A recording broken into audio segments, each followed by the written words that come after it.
نحمده ونصلي على رسوله الكريم اما بعد بسم اللہ الرحمن الرحیم۔ الطریقۃ العصریہ کا سبق نمبر 4 کے ساتھ ایک دفعہ پھر میں آپ حضرات کے سامنے حاضر ہوں۔ آج ہم پڑھیں گے انا انت ہوا ضمیر کے بارے میں۔ ضمیر اس کو کہتے ہیں جو متکلم، مخاطب یا غائب کو بتائے۔ کیا مطلب؟ متکلم بات کرنے والے کو کہتے ہیں، مخاطب آپ جس سے بات کریں، غائب وہ شخص ہوتا ہے جس کے بارے میں جیسے دو بندے بات کر رہے ہیں، تیسرا غائب ہے۔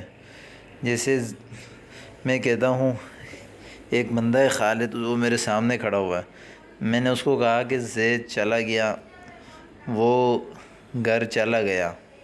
ہم بات کر رہے ہیں خالد اور میں زید کے بارے میں، تو یہ زید غائب ہے، میں متکلم ہوں، میرا مخاطب جو ہے وہ خالد ہے، جبکہ غائب وہ زید ہے۔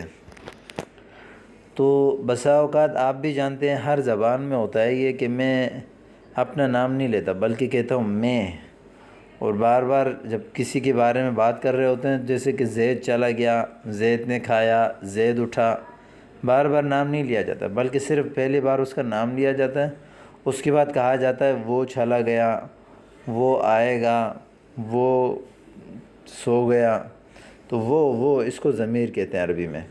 اسی طرح جیسے کوئی بندہ ہوتا ہے اس کو میں کہتا ہوں زید ادھر آؤ، آپ جاؤ پانی لے کر آؤ، آپ ادھر چلے جائیں، تو بار بار اس کا نام لینے کے بجائے ہم اپنی زبان میں کہتے ہیں آپ، وہ، میں، تو ان کو عربی میں کہتے ہیں ضمیر۔ یہ بھی استعمال ہوتے ہیں کلام عرب میں بہت زیادہ۔ انا اس کا معنی ہوتا ہے میں، انت اس کا معنی ہے آپ، ہوا اس کا معنی ہے وہ۔ انا استاد میں استاد ہوں، انت تلمید آپ شاگرد ہیں، ہوا تلمید وہ شاگرد ہے۔ من انت یا خالد، من کے بارے میں پیچھے پڑھا ہے نا، انت کا معنی ہے آپ، من انت آپ کون ہو، یا خالد اے خالد، یا خالد کا معنی ہے اے خالد۔ انا تلمید میں شاگرد ہوں، من انا میں کون ہوں، انت استاد آپ استاد ہیں، من ہوا وہ کون ہے، ہوا تلمید وہ شاگرد ہے۔ یہ آپ نے پڑھا۔ آگے ایک اور لفظ ہے حل، یہ سوال کرنے کے لیے آتا ہے۔ جیسے آپ کسی سے پوچھتے ہیں نا، حل کا معنی ہے کیا، کلام جیسے ہم اپنی زبان میں سوال کرتے ہیں اسی طرح عربی میں جب آپ کسی سے سوال کریں، حل انت تلمید، کیا آپ شاگرد ہو، جیسے کہا نا انت تلمید آپ شاگرد ہو، شروع میں حل لگایا تو اس کا معنی ہوگا کیا، حل انت تلمید کیا آپ شاگرد ہو، نعم انا تلمید جی ہاں میں شاگرد ہوں۔ حل انت استاد کیا آپ استاد ہیں، لا بل انا تلمید نہیں بلکہ میں تلمید شاگرد ہوں، یہاں لفظ ہے بل۔ حل انا استاد کیا میں استاد ہوں، نعم انت استاد جی ہاں آپ استاد ہیں۔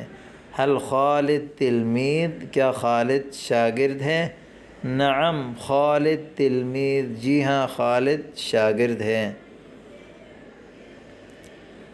اسی طرح انا انتی ہیا، اوپر تو ہم نے پڑھا تھا اس کے بارے میں، یہ جو انا ہے میں، انتا آپ، ہوا وہ، یہ ہوتا ہے مذکر کے لیے استعمال۔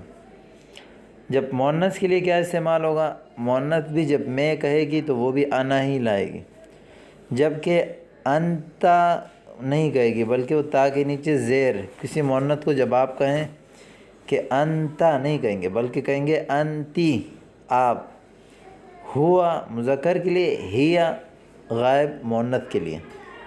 جیسے کہتے ہیں نا وہ طالبہ ہے تو ہم کہیں گے ہیا طالبہ۔ جیسے چلیں آگے اس کی مشق کریں، انت استاذہ نہیں، انا استاذہ میں استانی ہوں، انتی تلمیدہ آپ شاگرد ہو، شاگردہ ہو، وہی تلمیدہ وہ بھی شاگردہ ہے۔ من انتی یا فاطمہ فاطمہ آپ کون ہو؟ انا تلمیدہ میں شاگردہ ہوں۔ من انا میں کون ہوں؟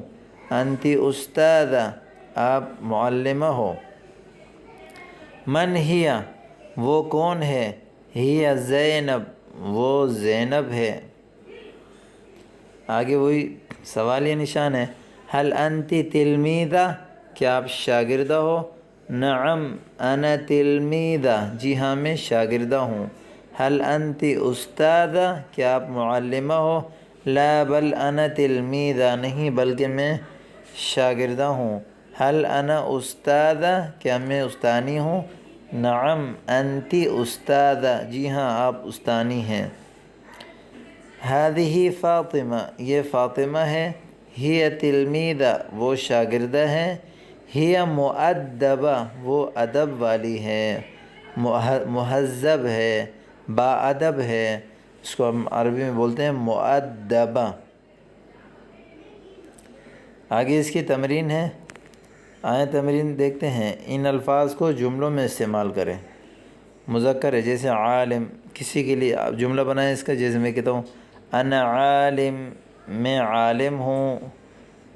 انت تاجر آپ تاجر ہیں۔ هو عاقل وہ عقل مند ہے۔ انت شریف آپ شریف ہیں۔ هو خادم وہ خادم ہے۔ یہ تھا مذکر کے لیے۔ اب مؤنث کے لیے انت عالمہ تو نہیں کہہ سکتے آپ، نہیں، انت عالمہ، ہی تاجرہ،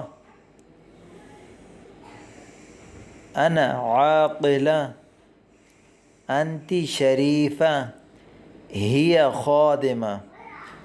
مذکر کے لیے آتا ہے انا، انت، ہوا، جبکہ مؤنث کے لیے آتا ہے انا، انتی، ہی۔ اب کہہ رہے ہیں کہ جواب خود لکھیں۔ حل انت موظف، موظف کہتے ہیں وظیفہ والا، جہاں کوئی جیسے کوئی نوکری، کیا آپ نوکری کرتے ہیں تو موظف اس کو بولتے ہیں جو نوکری کرنے والا ہے۔ کیا آپ نوکری کرتے ہیں؟ آپ نے کہنا ہے، اب آپ بتائیں نہیں تو آپ بولیں نعم انا موظف جی ہاں میں، یا آپ بولیں کہ لا بل انا طالب نہیں بلکہ میں تو طالب علم ہوں ابھی۔ حل انت مسلم کیا آپ مسلمان ہیں؟ نعم انا مسلم جی ہاں بولنے کے لیے آتا ہے نعم، نہیں بولنے کے لیے آتا ہے لا۔ حل انت پاکستانی کیا آپ پاکستانی ہیں؟ نعم انا پاکستانی جی ہاں میں پاکستانی ہوں۔ حل انت رجل کیا آپ مرد ہیں؟ نعم انا رجل۔ حل محمود طالب کیا محمود طالب علم ہے؟ اس کا جواب جیسے اگر وہ طالب علم ہے تو آپ کہیں گے نعم هو طالب، یا آپ یہ کہہ سکتے ہیں لا بل هو استاذ۔ حل هو مسرور کیا وہ خوش ہے؟ نعم هو مسرور۔ حل انت موظفہ اب اوپر مذکر کے لیے تھا، اب یہاں مؤنث کے لیے استعمال کے لیے جملے لائیں۔ حل انت مسلمہ، حل انت پاکستانیہ، حل انت امرأة، حل فاطمہ طالبہ، حل ہی مسرورہ۔ مسرور اس کی مؤنث آتی ہے مسرورہ۔ مذکر الفاظ کو مؤنث میں تبدیل کریں، جیسے ھذا صالح یہ مذکر ہیں، مؤنث بنانے کے لیے آخر میں گولتا لگانا ہے اور شروع میں ھذا کی بجائے ھذہ لگانا ہے۔ ھذہ صالحہ۔ دوسرا لفظ ہے ھذا کاتب، اس کی مؤنث بنانے کے لیے ھذہ کاتبہ۔ تیسرا لفظ ہے ھذا متعلم، کاتب کہتے ہیں لکھنے والا، منشی، صالح نیک۔ ھذا متعلم یہ پڑھنے والا ہے، اسٹوڈنٹ ہے۔ ھذہ متعلمہ۔ انت ولد یہ مذکر ہے، اب اس کی مؤنث انت بنت۔ ھذا شریف، یہ شریف ہے، اس کی مؤنث ھذہ شریفہ۔ ہوا کریم، وہ شریف ہے۔ ہی کریمہ، وہ شریف عورت ہے۔ ہوا مریض، وہ ایک آدمی مریض ہے، بیمار ہے۔ ہی مریضہ، وہ ایک عورت بیمار ہے۔ انا تلمیذ، میں شاگرد ہوں۔ انا تلمیذہ، میں شاگردہ ہوں۔ انت استاد، آپ استاد ہیں۔ انتی استاذہ، آپ استانی ہیں۔ ہوا ولد، وہ لڑکا ہے۔ ہی بنت، یعنی یہ تو اوپر کی جو نے اوپر مثال سمجھانے کے لیے بتایا تھا۔ ہوا ولد، وہ لڑکا ہے۔ ہی بنت، وہ لڑکی ہیں۔ ٹھیک ہے، یہ تمرین بھی حل ہو گیا۔ عربی قواعد کی چند اصطلاحیں۔ اسم ضمیر وہ اسم ہے جو متکلم یا مخاطب یا غائب کو بتائے، جیسے انا، انت، ہوا وغیرہ۔ ضمائر کئی ہیں، انشاءاللہ تعالیٰ دوسری کتاب جب نحو کی میں علم نحو شروع کروں گا یا نحو کی کوئی کتاب شروع کروں گا تو وہاں آپ انشاءاللہ تفصیل سے آپ پڑھیں گے۔ متکلم، گفتگو کرنے والے، اس کو کہتے ہیں متکلم۔ مخاطب، جس سے گفتگو کی جائے۔ غائب، جس کے بارے میں گفتگو کی جائے۔ آگے نئے الفاظ ہیں، دیکھیں ذرا۔ انت مسرور، بل، بل کا معنی ہے بلکہ۔ ہوا، ہی، انتی مریض، نعم، نعم کا معنی ہے جی ہاں، جیسے میں نے کہا حل انت استاد، آپ نے کہا نعم انا استاد۔ لا، اس کا معنی ہوتا ہے نہیں، نہیں۔ حل، اس کا معنی ہے کیا۔ امید کرتا ہوں کہ آج کے سبق بھی آپ کو سمجھ میں آیا ہوگا۔ السلام علیکم ورحمۃ اللہ۔